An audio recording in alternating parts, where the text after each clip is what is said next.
Yo, Steelers fans are sick of it. They're sick of it. They think they deserve better. They're wrong, but they think they deserve better. We got to move on to the Pittsburgh Steelers. And I know for Steelers fans, this has to feel like Groundhog's Day at this point. Another year, another winning record for Mike Tomlin with absolutely horrid quarterback play. Hey, you aren't subscribed? You ain't like, follow, comment? What are you doing? Hit the notification button. Hit subscribe, get with the program, so everything can be fun, everything can be copacetic. Why you gotta be so difficult? All right, back to the episode. Just to inevitably lose to a team that's much better than them in the playoffs. Their saving grace, quote unquote, last season was firing Matt Canada, which should have been a celebration across Pittsburgh until they realized, oh no, Kenny Pickett's just bad. And this might not have just been a Matt Canada problem. And now somehow, knowing Matt Canada was the issue and that your quarterbacks was bad has somehow turned into Mike Tomlin always has a winning season, has now lost his luster, and people want us to believe he's on the hot seat for some reason. So Dave, I'll ask you, is it more likely that the Pittsburgh Steelers make the playoffs or have the number 1 overall pick? Oh, easy. I think the Steelers make the playoffs. Because of everything you just said in that lead up, with a bad quarterback in Kenny Pickett, and a lot of people poo-pooed the move, but I think the best move Mike Tomlin made was bringing Arthur Smith on as the offensive coordinator. Like, if you think about the Steelers and the great Steeler teams, you think of a smashed-mouth offense led by a power run game, quarterback, play action pass, taking deep shots down the field. It's kind of what Pittsburgh has now. You have Najee Harris and Jalen Warren, who are 2 very capable backs. You have an offensive line that they have invested a lot in that I think is going to get better. You have decent receivers on the outside. You have a big tight end. I think the question for the Steelers, and the reason I think they can go to the playoffs, is can you get a sliver of the old Russell Wilson? I don't think you need old school Russ, because I think that there's a part of that's not coming back anymore. No. But can Russell Wilson give you glimmers of the old Russ? If he does that, Pittsburgh makes the playoffs, because it's already immensely better than what Kenny Pickett gave you. And Kenny Pickett almost got you to the playoffs. And the defense is still just as good. The defense might be better with Nick Herwig coming along now. Like, linebackers grow on trees in Pittsburgh. It's actually very frustrating. They just keep finding linebackers some way, somehow. Someone to rush the passer is just always going to be there in Pittsburgh. It's frustrating. But before we get to the quarterback battle, because I have shit all over Arthur Smith on this podcast numerous times, today will not be one of those days. You hit the nail on the head of why this is actually a perfect fit. His offensive philosophy with Atlanta was just a bad fit. They had too many weapons, too many things that Arthur Smith was just not going to do because he runs his system the way he runs the system. We're going to run this rock powerful wise. That's not really what Bijan Robinson's there for. We're going to target our number 1 receiver a lot. Drake London, Kyle Pitts, too much going on down there between who you want to target there. But now here we are. Most people can't even name another Steelers receiver not named George Pickens. And like you just alluded to with the running backs, Jalen Warren and Najee Harris, they're going to be able to power run all day long. Where I have to push back on, though, I do not think Russell Wilson is going to be the starting quarterback by the end of this season. I think it's going to be Justin Fields.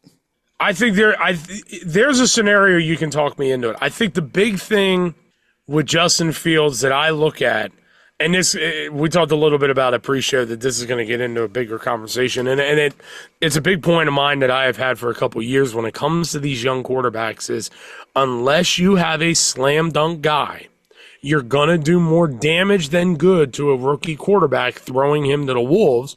And I think the reality is when you look at Justin Fields, the intangibles are still there. He hasn't lost anything. His decision-making is not great, but that can be coached. I think fundamentally things have gotten a little bit away from Justin Fields a little bit. And I think part of that is he played in Chicago where they didn't exactly build an offense around him. They asked him to play hero ball a lot. And when you do that, fundamentals go out the door. Your mechanics go out the door.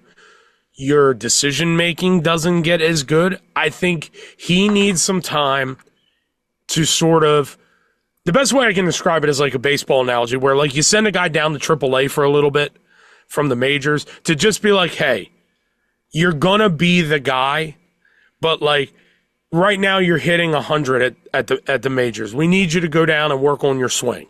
Some things have gotten out of whack. Go down, work on it, and you'll come back up. He needs some time as a backup to work out those kinks and get himself back to the Justin Fields that we saw at Ohio State coming into the league that showed the flashes but not the consistency. See, before we get to that, you just brought up something I've been stumping for on this podcast and everywhere else. The NFL needs a G League. The NFL needs a league where some of these young players, some of these players who didn't really get a full shot to go and develop, because it's hard to do that during an NFL season when you're trying to win football games. It's pretty difficult. We might still have Josh Rosen in the league right now if we had a G League. Trey Lance might be a starting quarterback somewhere if we had a G League. And maybe Justin Fields can develop throughout the season and become that starter in that way. But the reason I'm leaning more towards him being the starter towards the end of the season is the way I see Russ. He's not going to turn the ball over at this point in his career, but those wild plays are gone. They're gone. And if we get another middling Steelers offense without that pop play that you're going to need going against some of these other AFC teams, at some point, whether it be the fan base or the coaching staff, they're going to look at Justin Fields and say, if you can just do the boring things, you can play Superman all the other times. We need another spark on this team to put us over the edge so we're not in that same 10-7 losing the first round type situation. Because honestly, that's probably what's going to happen again if Russ ends up starting all 17 games. I think that's a fair comment.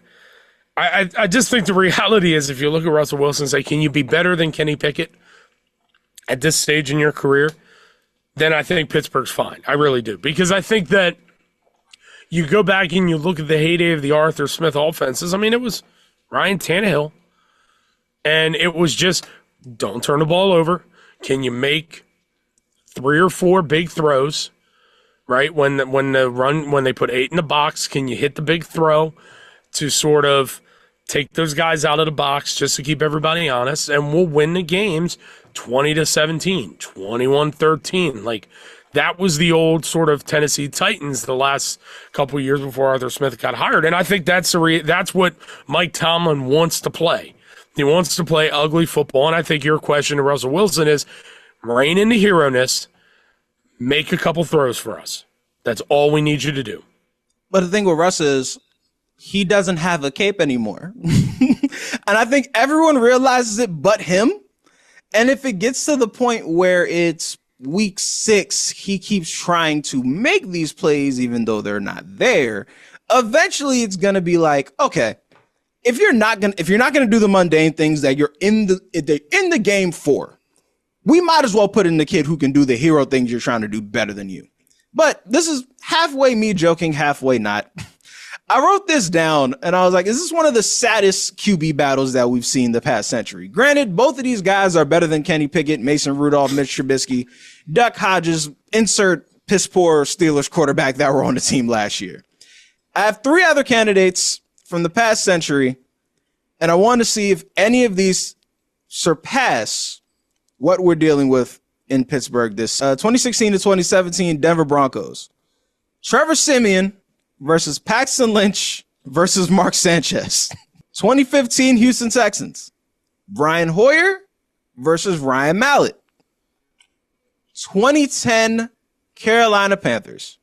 Matt Moore versus Jimmy Clausen. Give me the Texans one again. I missed the Texans one. Brian Hoyer versus Ryan Mallett in 2015. R.I.P. Ryan Mallett. I don't know if I can say that one because there was some promise with Ryan Mallett at one point. Carolina one. That one's kind of rough. It led to Cam Newton. It's the reason they got Cam Newton next year. It's got to be Trevor Siemian and Paxton Lynch. There's no other way. Paxton Lynch was never cut out to be an NFL quarterback. No. And Trevor Siemian is exactly what Trevor Siemian is, a decent backup quarterback that maybe you ask him to play a game and he can win you a game. And Mark Sanchez, Dave. Mark Sanchez was also there. It was the old saying of when you have two backup quarterbacks, when you have two quarterbacks, you have zero. If you have three, sweet merciful Christ. You need a new line of work if you have three. That's how that goes. Exactly.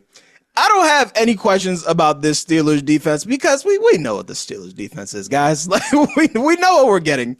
It's TJ Watt's going to be awesome. Cam Hayward, I think he's just going to keep beating the shit out of Father Time until further notice. And then Joey Porter Jr. is developing into a legitimate cornerback one. I think we're going to see that jump again this year. My only real kind of question, and I wish I would have texted Peyton to ask him this, is what's the name of that North Carolina State linebacker they drafted? Peyton Wilson. Peyton Wilson. There we go. If rookie linebackers usually have a tough time adjusting unless your name is Roquan Smith. So if he can develop into a guy, I think the ceiling of the defense is through the roof because they haven't had a middle linebacker in forever.